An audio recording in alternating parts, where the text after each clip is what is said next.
Purihin ang Panginoon, isang magandang umaga sa bawat isa. Ang pagpapala ng Diyos ay sumainyo. Ayan. The blessing of the Lord be with you, be always with us.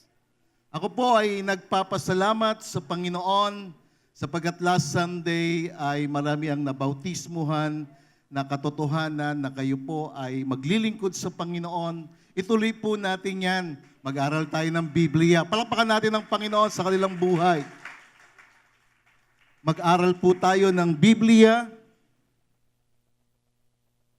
Praise the Lord at patuloy tayong maglingkod sa Panginoon. Ang kayamanan natin ay ang Diyos. Siya ang pinagmumulan ng lahat ng pagpapala. The ultimate blessing comes from the Lord. When God gives blessing, He adds no sorrow with it. Amen? Praise the Lord. And of course today, fasten your seatbelt, especially the mothers, because the Lord will bless you today. Amen? Purihin ang Panginoon. Happy Mother's Day. Praise the Lord. Today is the day when we celebrate one of God's gifts, great gifts to the world, the mothers. Amen? Kayo po ang isa sa pinakamahalagang regalo ng Diyos sa atin, sa mundo. Amen? Pwede ba natin palapakan ng mga mothers? Ayan. So ngayong umaga, I pray, this is my prayer, that the Lord will give us an inspiration from all the ladies and mothers, especially the godly mothers sa ating pong buhay. And so, I will share to you the message about the qualities, the attributes, the characteristics of a godly mother. Okay? We celebrate Mother's Day ngayon, no? And of course, ang nanay hindi perfect sila. But today we will look at the Bible kasi merong isang chapter ng Bible na nakatuon lamang sa mga nanay. Because they are blessed eh. Talagang nanay lamang yung pinatungkulan ng isang chapter na yun ng Bible. So, titingnan po natin yon na naniniwala po tayo kasi na ang mga nanay, sila po yung liwanag ng tahanan, ilaw ng tahanan. Amen? Pag walang nanay sa bahay, madilim ang bahay. Marungis ang bahay. Ayan, kahit na sa church, no, importante ang mga nanay. Purihin ng Panginoon. Kayo po yung backbone ng mga tahanan. Kayo yung backbone ng church. And today, we are reminded na talagang napakahalaga ng mga nanay ngayon. Kasi regalo kayo ng Panginoon at ang Biblia ay nagsasabi na ang mga kalalakihan, sila yung head of the family, ang nanay naman o ang mga kababaihan, sila yung corona. Naniwala po ba kayo doon? Naniwala po ba kayo na ang mga nanay, ang corona ng mga asawang lalaki? Nakasulat ba yun sa Bible? Tingnan natin. Proverbs chapter 12, verse 8. In the Amplified Bible, it says, a virtuous and excellent wife. Think about this. Virtuous, excellent, mabuti, at mahusay na asawang babae, siya ay worthy of honor, karapat-dapat sa karangalan. She is the crown of her husband. Siya yung korona ng kanyang asawang lalaki. Kaya kapag ang mga asawang lalaki walang pagpapahalaga sa babae na kanilang asawa, wala kayong korona. Pero pagka pinagpapahalagan, minamahal, sila yung korona sa buhay sapagkat sila ang pagpapala ng Diyos sa ating buhay. Amen? Purihin ng Panginoon. Hallelujah. So ang text po natin ngayon ay makikita natin sa Aklat ng mga Kawikaan, Kabanatang 31, talatang 10. Sinong makakatagpo ng isang mabuting babae? Sino ang makakatagpo? Sapagkat siya higit na mahalaga kaysa sa mga batong ruby. Ibig sabihin, mas mahalaga siya kaysa sa mga kayamanan, no? Ang mabuting babae na binabanggit ng banal na kasulatan. Ang mabuting babae ay makadiyos na babae. See, in English version, it says, who can find a virtuous wife? Sino makatagpo ng mabuti, marangal, na asawa. Her worth is far, take note of the word, far above rubies. Yung ruby, ito isang napakalagang bato. Higit pa ang asawang babae, mabuting asawa, kaysa doon sa mamahaling bagay sa buhay. Now listen carefully mga kapatid. The word virtuous in the Hebrew word is kayil. Sabihin natin, kayil. Pagkasabi natin sa mga nanay natin, kayil. We declare kayil for them. It means they are strong, efficient, mighty, rich, and full of ability. Can we give God the praise? Napakaganda ng salitang kayil. No? Malakas, mahusay, makapangyarihan. Kaya sa bahay namin, ang makapangyarihan, yung aking may bahay. Amen? Makapangyarihan. Siya yung rich. No? Mayaman at puno ng abilidad sa buhay. That is a virtuous woman. The reason why he was a virtuous woman because the reason why she is a virtuous woman because she is a godly woman. No? Ang mabuting babae, kaya siya naging mabuti dahil siya ay makadiyos. Isa lang ang mabuti, ang Diyos. At kapag ang Diyos nananahan sa babae o sa kanino man, nagiging mabuting tao siya. Amen? Purihin ng Panginoon. So, ang mabuting babae ay makadiyos na babae. In the Amplified Bible, tingnan po natin. An excellent woman is the one who is spiritual, capable, intelligent, and virtuous.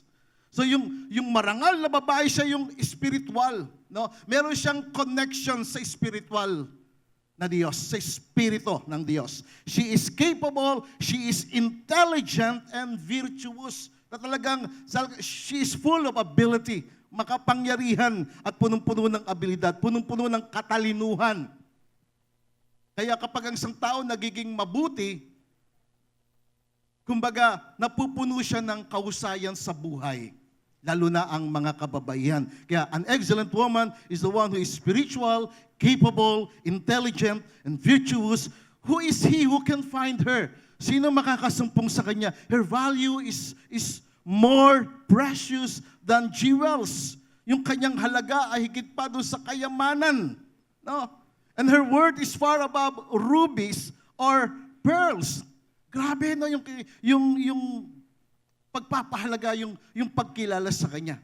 So ngayong umaga, ano yung mga katangian na pwede nating makita sa isang godly mother or godly woman? Una po, she is a strong woman that can be trusted. Amen? Expound natin ang chapter 31 ng Proverbs kasi tinukoy doon yung virtuous woman, yung magaling, mahusay, marangal na babae na makadiyos. Kaya ngayon nagse-celebrate tayo ng Mother's Day, no? At talaga namang pinapupurihan natin, pinaparangalan natin ang mga makadiyos na mga kababaihan. Na ang nag-glorify ay ang Diyos sa kanilang buhay.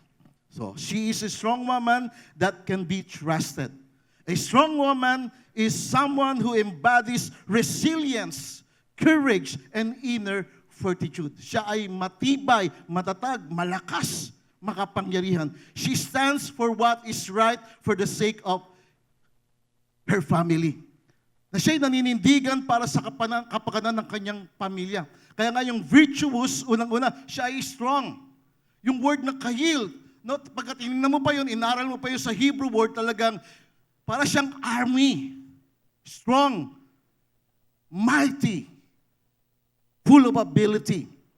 Na maaring siya ay humaharap sa bawat pagsubok, sa mga challenges sa kanyang buhay, sa mga hadlang sa kanyang buhay, but she confronts them with grace and determination. Kaya napakahalaga na ang mga kababaihan talagang makadiyos, nagiging strong ang kanilang buhay. Sabi ng Proverbs 31 verse 11, the heart of her husband safely trusts her. Yung puso ng kanyang asawang lalaki ay talagang nagtitiwala sa kanya. And he will have no lack of gain. Hindi siya mangangailangan.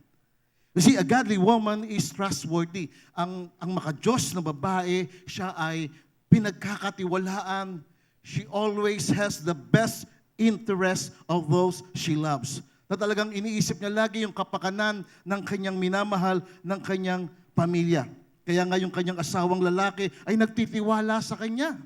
Amen? Sapagkat napakahusay, napakarangal ng kanyang buhay. Sabi ng verse 12, she does him good.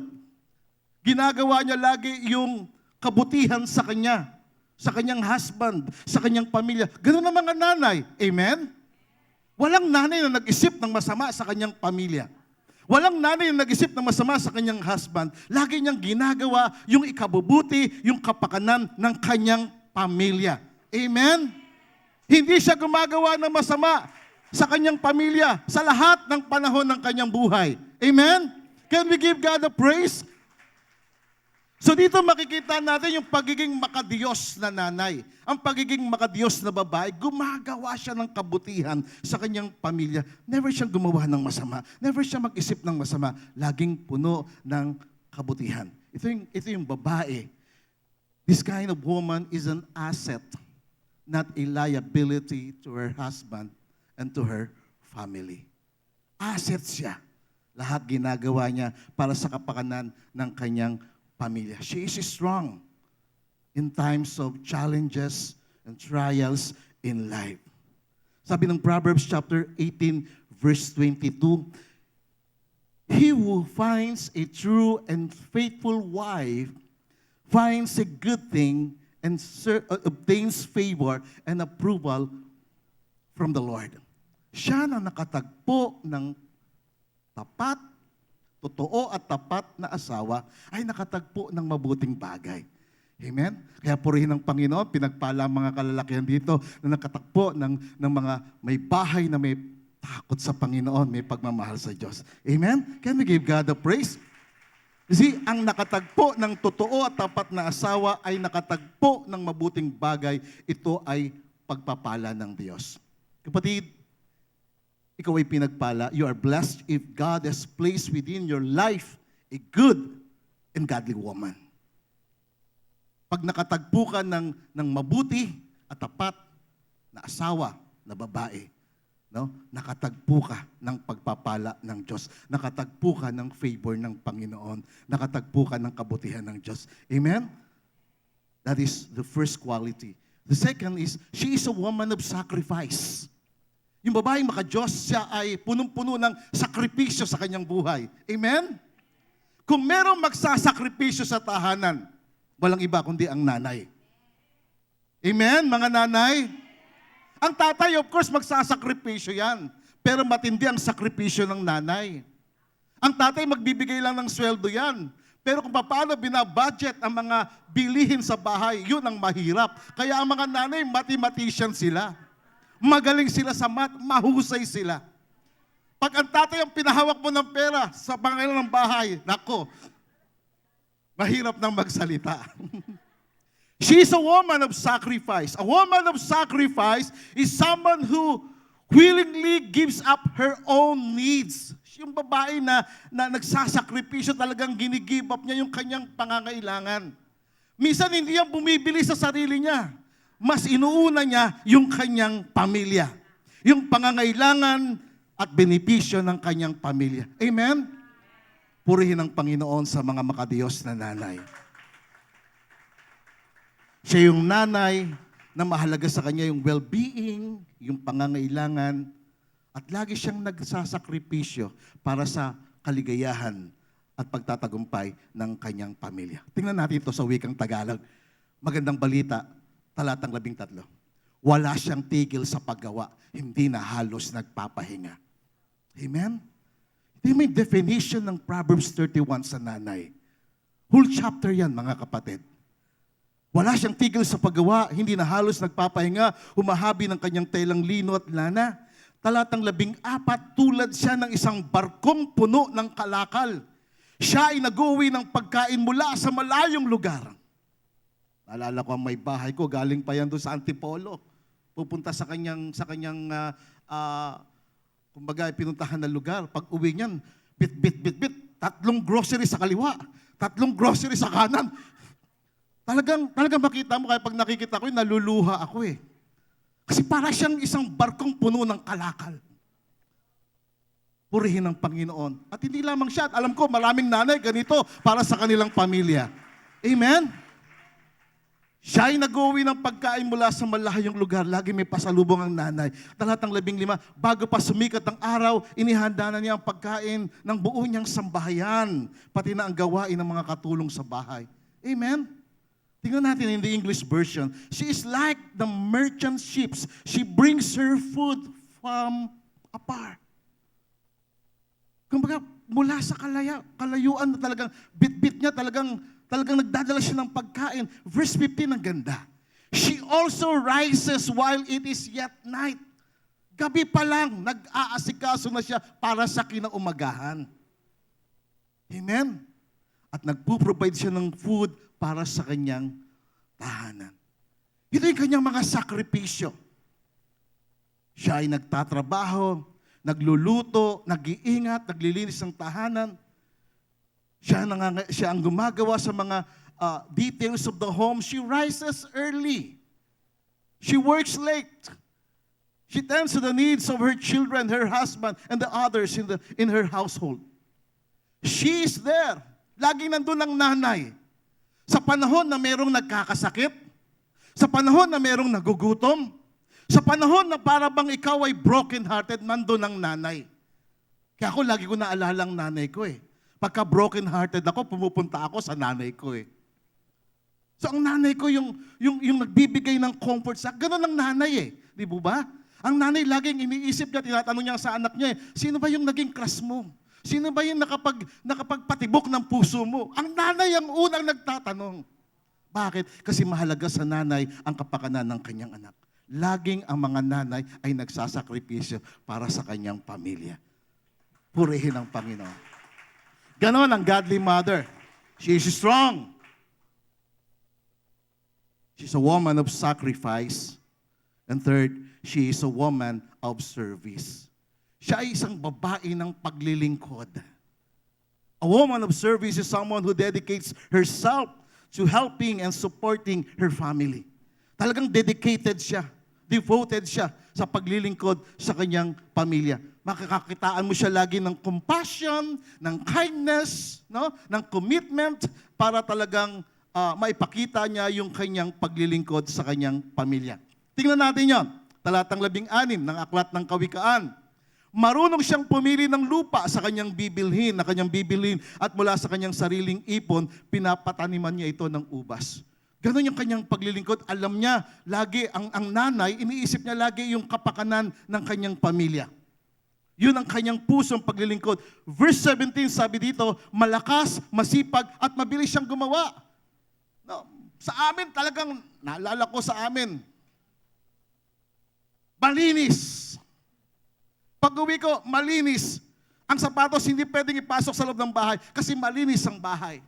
Pati kaldero namin, malinis. Sabi niya, hindi na tayo kakain. Bakit? Gusto ko maging malinis din ang tiyan ninyo. Salamat sa Panginoon sa mga nanay na talagang nag-aasikaso sa kanilang mga anak, na talagang nagsiservisyo. In the English version, tingnan natin, verse 16, she looks at land and buys it, and with money she plants a vineyard. Talagang, she has a vision for her family. She is hard worker, strong, and industrious. In verse 18, it says, she knows the value of everything she makes. Think about this. She knows the value of everything she makes. Alam niya yung value ng lahat ng bagay. And she works late into the night. Siya yung huling natutulog sa bahay. Kaya sa amin, tulog na kaming lahat. Pero yung nanay ko gising pa. Sa amin ngayon, tulog na rin kaming lahat.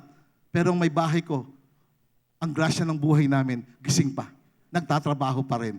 Walang tulugan. Amen? Di ba? Pastora Karen? Alam niyo yun. No? Ito yung katangian ng makadiyos na nanay. First, strong, woman of sacrifice, woman of service. And fourth, she is a selfless woman. Ano ibig sabihin ng selfless? Hindi niya pinagpapahalagaan yung kanyang sarili. She is more concerned with the needs and wishes of her family rather than her own. mas mahalaga sa kanya. Mas pinagpapahalaga niya yung mga pangangailangan, yung mga hinihingi ng kanyang pamilya kaysa doon sa kanyang sarili. Ganon ang nanay. Amen? Kaya nire-recognize natin ang mga nanay sa lugar na ito. Kaya nga ang Bible sumulat ng isang chapter para sa nanay lamang. At kung tayo po mga kabataan na narito, mga anak, nawa matuto kayo, maintindihan nyo ang kahalagahan ng nanay. Para makita nyo yung value ng nanay ninyo. Makita nyo na ang nanay ay ibang klase. Na kapag nawalan ka ng nanay, para bang nawalan ka na ng bahagi sa buhay mo. Kaya nga ako, nung nawala ang nanay ko, talagang hirap na hirap ako. Bakit? Kasi ang nanay ko yung takbuhan ko. Ang nanay ko ang lagi kong pinupuntahan. Kasi ang nanay ko, selfless din siya. Mas pinagpapahalaga niya ang kanyang pamilya kaysa sa kanyang sarili. Imagine kami, 8 kaming magkakapatid. Hindi makabili ng duster sa sarili niya, hindi siya makabili, inuuna niya kami. You see, ganun ang nanay. At naniniwala ako na ang mga nanay na ganito ay pinagpala ng Panginoon. Amen? Tingnan po natin yung talatang 20 ng Kawikaan, Kabanatang 31. Matulungin siya sa mahirap at sa nangangailangan bukas ang palad. Yun ang makadiyos na nanay. Matulungin siya sa mahirap, sa mga nangangailangan bukas ang palad. Hindi siya nag-aalala, dumating man ang tag-ginaw. Pagkat ang sambahayan niya ay may makapal na kasuotan. Hindi siya nangangamba kapag mayroong tag-ginaw o mayroong tinatawag na panahon ng pagbabago sapagkat ang kanyang tahanan nakahanda sa bawat panahon. Hindi siya nag-aalala. Hindi siya nababalisa. Gumagawa siya ng makapal na sapin sa higaan at damit na pinong lino ang sinusuot niya. In the English version it says, she always gives to the poor and helps those who need it. She does not worry. Hindi siya nag-aalala. Kaya kung meron tayong mga nanay na nag-aalala ngayon, huwag kang mag-alala sapagkat hindi ka pababayaan ng Panginoon. Amen? Walang nanay na pinabayaan ng Diyos. Purihin ng Panginoon. Kaya dito makikita natin, she keeps her eye on those who have been given to her to love them. Laging ang mata ng nanay nakatuon sa kanyang mga anak, sa kanyang pamilya. She watches their lives. Lagi siyang nakatingin sa kanila, nagbabantay sa kanila. At anuman ang mga pangangailangan ipinagkakaloob ng nanay. Ganda nito mga kapatid. And today, I pray na ma-recognize natin kung ang nanay mo wala dito at buhay pang nanay mo, i-recognize mo siya sa iyong buhay. Ipadama mo sa kanyang pagmamahal sapagkat ang nanay ay selfless. Amen? She is strong, full of sacrifices, a woman of service, and selfless. And third and fifth, she is a smart woman. Matalinong babae. A smart woman is someone who possesses intelligence, wisdom, and a sharp mind. Talagang puno siya ng katalinuhan. She's the one who demonstrates emotional intelligence, adaptability, and the ability to navigate various situations effectively. Ibig sabihin, kumbaga, sa bawat panahon, kaya niyang mag-adapt. Matalino siya sa paanong pagharap sa mga pagsubok sa kanyang buhay, sa kanyang pamilya. Sa talatang 23 ng Kawikaan 31, ganito ang sinasabi, kilala ang asawa niya bilang isa sa mga tagapamahala ng bayan. Kilala ang pamilya niya, kilala ang asawa niya. And therefore, dahil matalino siya, she's a smart woman, gumagawa rin siya ng damit at sinturon at ipinagbibili sa mga mangangalakal. Ginagamit niya yung opportunity na yun, nakilala yung husband niya, siya naman din nagninegosyo. No? Gumagawa siya ng paraan upang kumita ng pera sa matalinong kaparaanan. Talatang 25, malakas at iginagalang siya, hindi siya nangangamba para sa kinabukasan. Amen? Ang matalinong babae na may takot sa Diyos, may pagmamahal sa Diyos, makadiyos ang kanyang pamumuhay, hindi siya nangangamba para sa kinabukasan. Bakit? Kasi nagkahanda na siya kung ano mangyayari sa kinabukasan.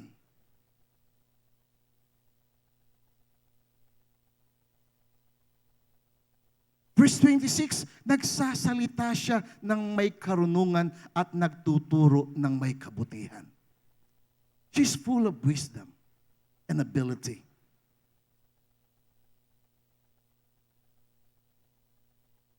Nagtuturo siya ng may kabutihan, ng mayroong karunungan. Makikita natin yon. Verse 1 ng chapter 31. Tingnan natin. Ito ang mga kawikaan ni Haring Lemuel. If you will read chapter 31, verse 1 to 9, makikita mo kung paanong siya ay nagbibigay ng kaalaman, ng katuruan. Kaya sabi ni Haring Lemuel, si Lemuel, siya ay pen name ni Solomon. At sinabi niya rito, ito ang mga ituturo sa kanya ng kanyang ina. Kawikaan, Kabanata 31, talatang 2, sabi niya, Anak, ipinanganak ka bilang sagot sa aking mga panalangin. Huwag mong sayangin ang iyong lakas at pera sa mga babae, sapagkat silang dahilan kung bakit napapahamak ang mga hari. From verse 1 ng chapter 31 to verse 9, ito yung kanyang advice. Ito yung kanyang payo sa kanyang anak na hari. Sabi niya, huwag mong ubusin ang iyong kayamanan o ang iyong lakas sa mga babae. Huwag mong ubusin ang iyong panahon sa pag-inom ng alak. Sapagkat kapag ang hari o ang namumuno ay nalasing na, kadalasan nakakalimutan nila ang kanilang tungkulin at hindi nila nabibigyan ng katarungan ang mga nasa kagipitan. Ito yung kanyang payo. Siya yung nanay na nagpapayo sa kanyang anak, na sinasabi niya sa kanyang anak, ganito ang gawin mo. Huwag kang basta kukuha ng isang babae na iyong mapapangasawa o uubusin mo yung panahon mo sa isang babae na walang takot sa Panginoon. Huwag kang magbigay ng oras at panahon sa pag-inom ng alak. Huwag kang magbigay ng oras at panahon sa iyong sarili. Humatol ka ng walang kinikilingan. So ito yung kanyang payo. Ito yung kanyang pananaw. Ito yung sinasabi ng isang ina sa kanyang anak. Why? Because she is a smart woman. Amen? First, she is strong. She is a woman of sacrifices, of service, selfless. She is smart. And 6, she is a woman of self-discipline. A woman of self-discipline is someone who has the ability to control her impulse. Her impulses, her emotions, and actions in pursuit of her goals and values. She's a woman of self-discipline. Talagang dinidisiplina niya ang kanyang sarili. Tingnan natin ito sa verse 27 ng Kawikaan, Kabanatang 31. Kanyang tinitingnan mabuti ang mga lakad ng kanyang sambahayan. Kasi ang babaeng dinidisiplina niya ang kanyang sarili dahil siya ay makadiyos na babae at siya ay babae na naglilingkod sa Panginoon, kanyang tinitingnan ang mga lakad ng kanyang sambahayan. Hindi siya kumakain ng tinapay ng katamaran. Think about this. Hindi siya basta na naghahanda ng pagkain na idle food or yung pagkain na hindi hinanda. Na hindi talagang inayos. Kundi talagang naroon yung kanyang pagpapahalaga, kaya hindi siya kumakain ng tinapay ng katamaran. Ano ibig sabihin nito? Kumbaga, hindi siya basta bumibili lamang ng pagkain, kundi marunong siya maghanda ng pagkain at inaayos nito para sa kanyang pamilya. Verse 28, tumatayo ang kanyang mga anak at tinatawag siyang mapalad. Gayon din ang kanyang asawa at kanyang pinupuri siya. Her children rise up and call her blessed. Her husband also praises her because she is a woman of self-discipline. And 7, she is a woman of success and significance. Praise the Lord. A woman of success and significance is someone who not only achieves her goals and ambitions, but also makes a meaningful and lasting impact in the lives of her family. Ganito ang nanay na makadiyos. Ganito ang nanay na nagmamahal sa Diyos. Ganito ang mabuting nanay. A virtuous and excellent woman who can find. Sino makakatagpo sa kanya? She's a woman of success. Lagi niyang iniisip yung pagtatagumpay at pamumuhay ng makabuluhan. Verse 29 ng Proverbs 31, it says, maraming babae na mabuting asawa. Ngunit sinabi sa kanya, ikaw ang pinakamabuti sa kanilang lahat. Amen? Pakisabi sa mga nanay, kayo po ang pinakamabuti sa lahat.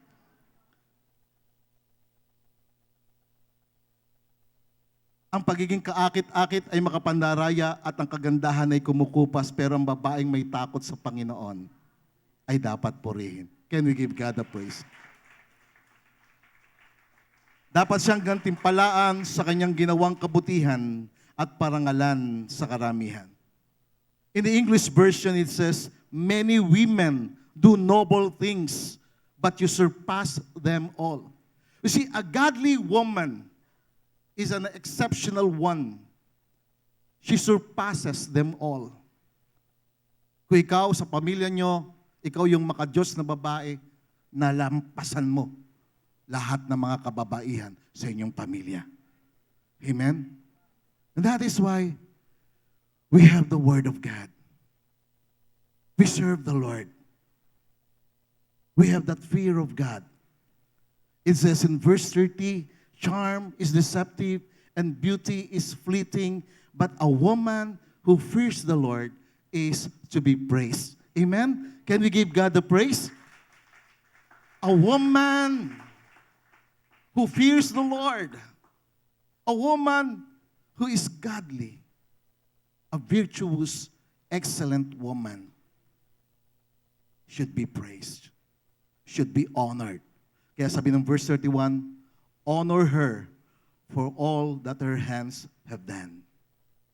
Parangalan siya sa lahat ng kanyang ginagawa, sa lahat ng ginawa ng kanyang kamay. Parangalan siya sa kanyang kalakasan, sa kanyang pagsasakripisyo, parangalan siya sa kanyang paglilingkod, parangalan siya sa lahat ng kanyang ginagawa. To our dearest mothers today, maybe yung inyong pamilya hindi kayo pinaparangalan. Katulad ng sinasabi natin ngayon. But the Lord Jesus knows your strength. Alam ng Panginoong Hesus ang iyong kalakasan. The Lord Jesus knows your sacrifices in your family. The Lord Jesus knows your service. The Lord Jesus knows your selflessness. The Lord knows your smartness. The Lord knows your self-discipline ng paghahanda para sa iyong pamilya. The Lord knows your significance in your family. Walang bagay na iyong ginawa na hindi nanonotice ng Panginoon, na hindi alam ng Diyos. Walang bagay na iyong ginagawa para sa iyong pamilya dahil may takot ka sa Diyos, may pagmamahal ka sa Diyos, dahil ikaw ay babaeng makadiyos, wala kang ginagawa na hindi maaring i-reward. Everything na ginagawa para sa pamilya, higit sa lahat para sa Panginoon, ay rewarded. Today, we declare the excellency and the invaluable contribution of our godly mothers in this church. Can we give God the praise for all the godly mothers? Let me encourage you today. Just be strong in the Lord. Sa lahat ng mga nanay, be strong in the Lord. Hindi lamang sa mga nanay, kundi sa mga kababaihan, sa mga kalalakihan, sa bawat isa sa atin. Just be strong in the Lord. Nawa nakakita tayo ng inspirasyon sa mga nanay na sila strong. Just keep on making sacrifices for the Lord. Lahat tayo gumawa ng mga pagsasakripisyo sa Panginoon na makita natin sa ating mga nanay. Alam nyo ba, sa Israel, sa kultura ng mga Hudyo, ang Hudyo ay hindi siya Hudyo for the rest of his or her life unless na siya ay pinalaki, inalagaan ng kanyang nanay. Nare-recognize siya na isang Hudyo na may takot sa Diyos, may pagmamahal sa Diyos dahil sa kanyang nanay na may takot, may pagmamahal, naglilingkod sa Diyos. Just be strong in the Lord. Keep on making sacrifices for the Lord. Keep on serving the Lord. Keep on being selfless for the Lord and for your family.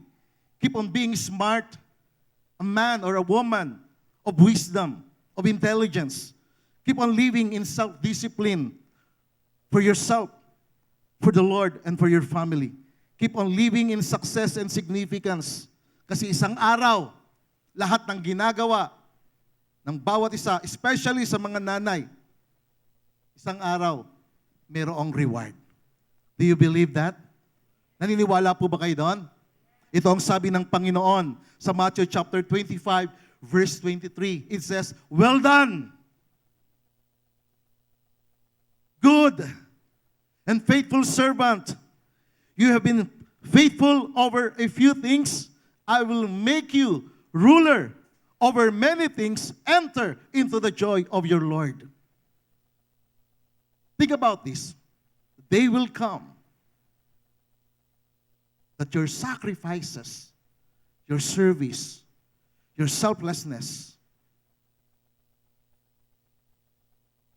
your being smart, self-discipline, and being smart for the Lord will be rewarded. Amen? The day will come. It says, "Well done, good and faithful servant." Ikaw na mabuti, magaling, mabuti at tapat na alipin, naging tapat ka sa kaunting bagay. Pamamahalain kita ng maraming bagay. Amen?